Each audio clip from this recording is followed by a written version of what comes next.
Nagwakas na sa pagtatago ang isang lalaki na kabilang sa talaan ng top 7 most wanted person matapos itong maaresto ng mga otoridad sa General Santos City kaugnay ng kasong act of lasciviousness. Patrolwoman Jovelyn Dodoso sa balita.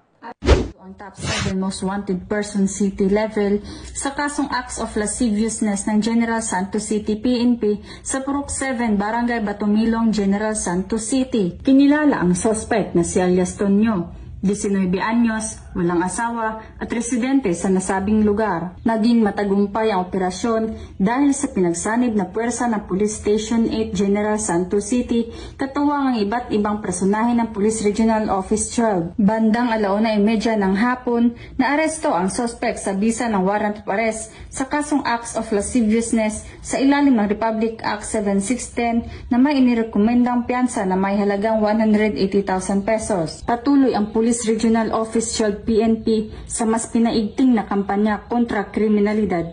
Hinihikayat ang publiko na makipagtulungan sa mga otoridad upang masigurong ligtas at maayos ang pamayanan alinsunod sa adhikain ng bagong Pilipinas.